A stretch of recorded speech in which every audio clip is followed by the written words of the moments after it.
अस्सलाम वालेकुम स्टूडेंट, कैसे हैं आप सब? ठीक हैं, खैरियत से हैं? उम्मीद करता हूँ कि आप बिल्कुल ठीक-ठाक होंगे। स्टूडेंट, प्रीवियस लेक्चर में हमने डिस्कवरिंग ऑफ इलेक्ट्रॉन की बात की थी, तो आज हम बात करेंगे related to the properties of electron. Properties of electron की बात करेंगे, देखेंगे कि किस तरह से ये जो कैथोड रे हमने लास्ट में डिस्कवर की थी, वो जस्ट लाइक इलेक्ट्रॉन होते हैं। तो जी स्टूडेंट, डिस्कस हमने करना है प्रॉपर्टीज ऑफ इलेक्ट्रॉन को, जिसको हमने कल बात की थी कैथोड रे की, ठीक है? So properties of electron.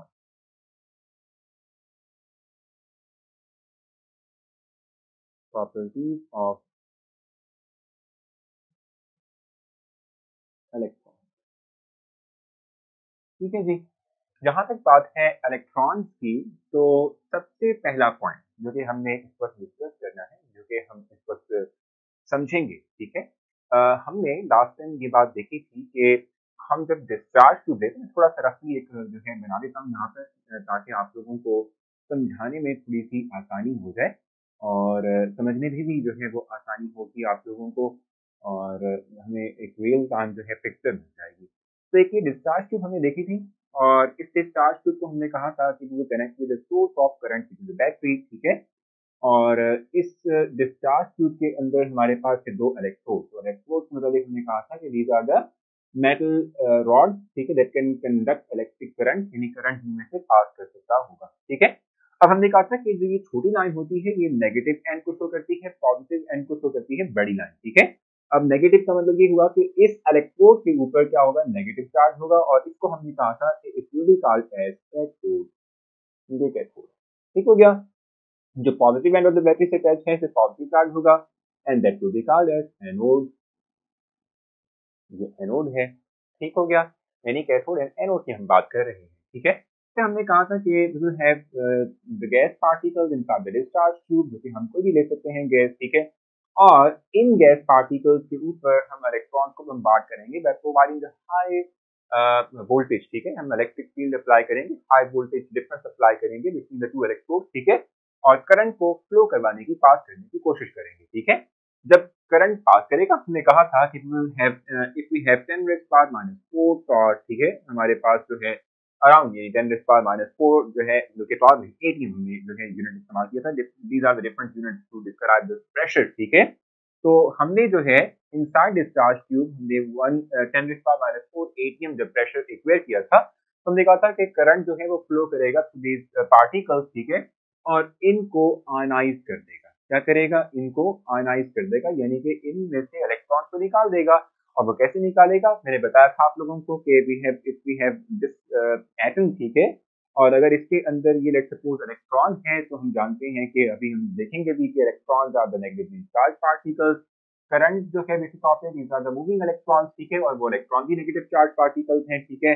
तो जब ये इलेक्ट्रॉन इसके करीब आएंगे, हमेशा याद रखिएगा कि opposite charge will always repel each other, ठीक है?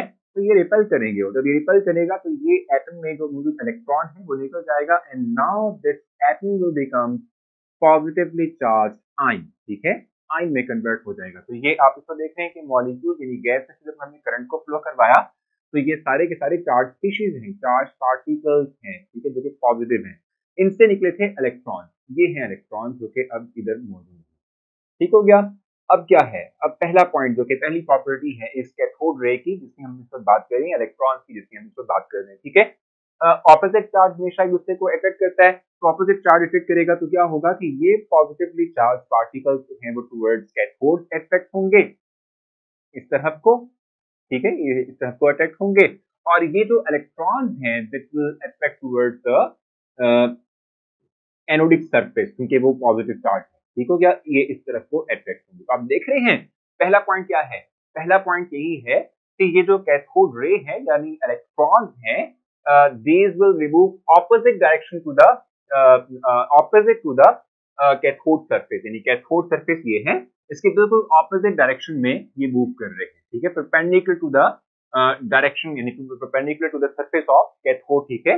ये मूव कर रहे हैं, ये ट्रेवल कर रहे हैं, ठीक है? Straight line perpendicular to the surface of cathode हम इस पर बात कर रहे हैं, ये इसके परपेंडिकुलर अपनी मूवमेंट को कैरी कर रहे हैं। परपेंडिकुलर का मतलब क्या होता है? जस्ट लाइक अगर मेरे पास ये एक लाइन है, एक ये लाइन है, इन दोनों लाइन के दरमियान अगर 90 डिग्री का एंगल हो, इसे परपेंडिकुलर कहते हैं, ठीक है? तो ये जो इस वक्त इलेक्ट्रॉन्स हैं जिनको हम कैथोड रे कह रहे हैं, इनकी मूवमेंट भी देखें, इनकी डायरेक्शन भी देखें, तो ये एग्जैक्टली इस कैथोड सरफेस के साथ 90 डिग्री का एंगल बनाते हुए इस तरह से 90 डिग्री का एंगल डेवलप करते हुए, ठीक है, ये मूव कर रहे हैं, ठीक है, इन अ स्ट्रेट लाइन। ठीक हो गया? तो ये पहला पॉइंट है। दूसरे पॉइंट की जहां तक बात है, अगर हम सेकंड पॉइंट पे अगर गौर करें, ठीक है, तो हम ये बात कहते हैं कि whenever you have an opaque object का मतलब क्या होता है? जस्ट लाइक अगर मेरे पास ग्लास हो, ठीक है, ग्लास की मैं बात कर रहा हूँ, ट्रांसपेरेंट मटेरियल है, ग्लास हो, और अगर मैं इस ग्लास को इधर लेकर आऊंगा तो क्या होगा कि ग्लास में से ये लाइट पास कर जाएगी और हमें यहाँ पर कोई जो है आप कह रहे शेडो नजर नहीं आएगा, ठीक है। लेकिन अगर मैं इस मार्कर की बात करता हूँ तो you can see clearly there is a shadow, ठीक है, यहाँ पर एक शेडो मौजूद है, ठीक है। और ये शेडो क्यों है? इसलिए कि ये जो मार्कर है इसमें से लाइट पास नहीं करती, तो वो ऑब्जेक्ट जिसके अंदर से लाइट पास ना कर सके, इस तरह के ऑब्जेक्ट को हम कहते हैं ओपेक, ओपेक कहते हैं। और ट्रांसपेरेंट कौन से होते हैं? जिसमें से लाइट पास कर सके, तो ये चूंकि लाइट पास नहीं करते, ये एक ओपेक ऑब्जेक्ट है। And whenever we place an opaque object in light, ठीक है, तो उसका शेडो काज होता है। तो सेम वे में हम ये बात कहते हैं कि ये जो इलेक्ट्रॉन्स हैं यानी कैथोड रेज हैं, ठीक है, जब भी हम इनके रास्ते में कोई एक ओपेक ऑब्जेक्ट रखते हैं तो उसका शेडो काज होता है, ठीक है। उसको हम एक पिक्चर की फॉर्म में देख सकते हैं। तो स्टूडेंट देखें जरा अपने इस वक्त स्क्रीन पर, आप इस वक्त बिल्कुल देख सकते हैं कि हमने क्या किया, कैथोड रेज प्रोड्यूस की, ठीक है, यानी इलेक्ट्रॉन्स को प्रोड्यूस किया, और इलेक्ट्रॉन्स के रास्ते में ये एक प्लस का साइन बना हुआ एक ऑब्जेक्ट है, ठीक है, जिसके हमने प्लेस किया हुआ है, ठीक है। और आप देख रहे हैं कि जब कैथोड रे टकराती है और पास करती है थ्रू दिस ऑब्जेक्ट, ठीक है, तो ये उसका पीछे एक शेडो कास्ट करती है, जो कि इस वक्त आपकी स्क्रीन पर आपको दिख भी रहा है, ठीक है। तो ये इसकी सेकंड प्रॉपर्टी है, कैन कास्ट शेडो, ठीक हो गया।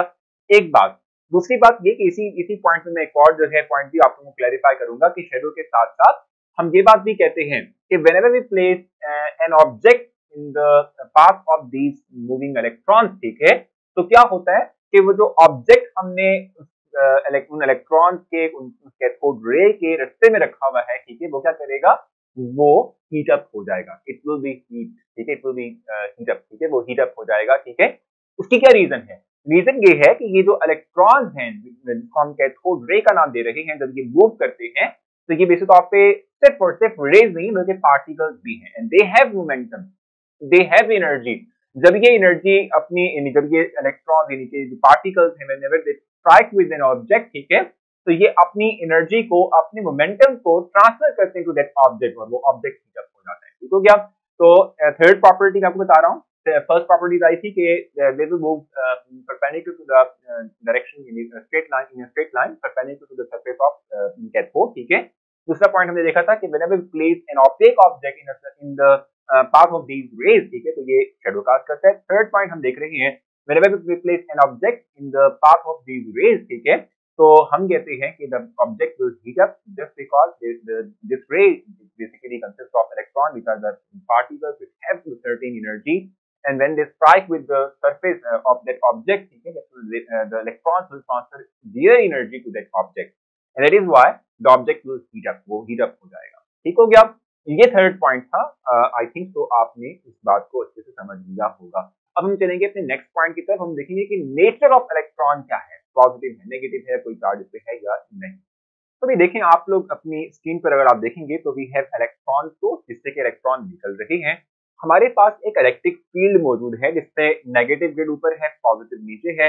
हम जानते हैं कि always opposite charge will always attract each other. तो आपने देखा कि जब हमने इलेक्ट्रॉन्स को पास करवाया थ्रू द इलेक्ट्रिक फील्ड, ठीक है, तो वो टुवर्ड्स एनोड सरफेस की तरफ को मूव कर गए, ठीक है। यहाँ पे आप देख सकते हैं कि जब मैंने ये बात कही कि हमने जब करंट को फ्लो करवाया थ्रू दीज मॉलिक्यूल्स, ठीक है, तो मॉलिक्यूल कन्वर्ट हो गए इनटू पॉजिटिव चार्ज, उनमें से इलेक्ट्रॉन निकल गए। इलेक्ट्रॉन पे नेगेटिव चार्ज हैं, these electrons are moving towards the anodic surface because of it carries a positive charge, ठीक है।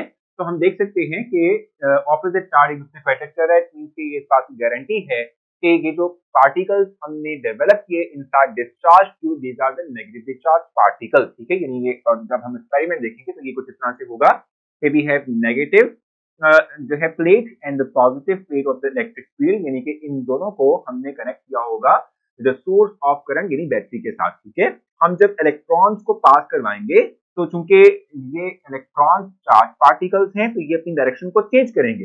और ये डायरेक्शन को चेंज करते हुए ये टिल्ट कर जाएंगे, ये बेंड हो जाएंगे टुवर्ड्स द पॉजिटिव प्लेट, ठीक है। और ये इस बात की इंफॉर्मेशन देगा हमें कि ये जो पार्टिकल्स हमने लिए थे these are basically the negatively charge particles. Fourth point क्या हुआ कि electron carry the negative charge, ठीक है, ये नेगेटिवली चार्ज पार्टिकल्स होते हैं, ठीक हो गया। यहां तक भी हमारी कहानी आसान हो गई, हमें समझ आ गई, ठीक है, हमें क्लियर हो गया, ठीक हो गया। अच्छा, इसके बाद अगर हम देखें तो एक नाम मेंशन किया हुआ यहाँ पर जे थॉमसन का, जे थॉमसन। ये वर्ड हमने पहले भी, यानी कि ये इन साइंटिस्ट का नेम हमने पहले भी डिस्कस किया हुआ है, थॉमसन। इन्होंने क्या किया था, इन्होंने भाई charge to mass ratio calculate की थी इलेक्ट्रॉन्स की, यानी कैथोड रेज की चार्ज टू मास रेशियो यानी कि E/m वैल्यू पे कैलकुलेट किया था, डिस्कवर किया, ठीक हो गया। और एक और बात भी मैं आपको बता दूं जो कि लास्ट पॉइंट भी है इसका, वो ये है कि ये जो हम इलेक्ट्रॉन्स की बात करते हैं, ये इलेक्ट्रॉन्स जो gas inside the discharge tube लेते हैं उस पर डिपेंड नहीं करती। चाहे आप गैस कार्बन डाइऑक्साइड ले लें, चाहे आप गैस हाइड्रोजन ले लें, चाहे आप गैस नाइट्रोजन गैस ले लें, whatever you take, whatever kind of gas you take inside the discharge tube, ठीक है, ये हम कह सकते हैं कि जो पार्टिकल्स इन इलेक्ट्रॉन इन नेगेटिवली चार्ज पार्टिकल्स जो डेवलप होंगे, क्रिएट होंगे, ठीक है, इनकी नेचर कभी भी गैस पे डिपेंड नहीं करेगी, तो इनकी नेचर नहीं डिपेंड करती। आप देखें ना इलेक्ट्रॉन इनसाइड हाइड्रोजन, वो भी नेगेटिवली चार्ज पार्टिकल, उसका मैस भी वही होगा जो कि इलेक्ट्रॉन इनसाइड नाइट्रोजन होगा, उसका भी वही चार्ज, उसका भी वही मैस होगा जो कि इलेक्ट्रॉन इनसाइड हीलियम मौजूद होगा, उसका भी वही चार्ज और मैस होगा जो कि इलेक्ट्रॉन इन ऑक्सीजन होगा। तो जितनी भी गैस आप लेंगे, तमाम गैसेस के अंदर इलेक्ट्रॉन की नेचर जो है वो सेम है, उसका चार्ज, उसका जो मैस है वो सेम रहेगा, उसमें फर्क नहीं आएगा। You never feel any kind of difference, ठीक हो गया।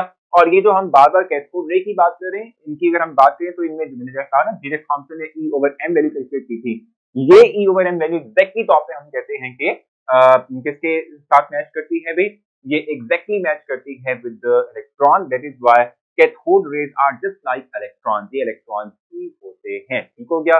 तो मुझे उम्मीद है कि तमाम पॉइंट्स हमारे क्लियर हो चुके हैं। Still you have any confusion, आप मुझसे पूछ सकते हैं, हम कैंपस ऐप के थ्रू मैं आपको जरूर रिस्पॉन्स दूंगा। अपना बहुत सारा ख्याल रखें, नेक्स्ट लेक्चर में मुलाकात होगी, तब तक के लिए।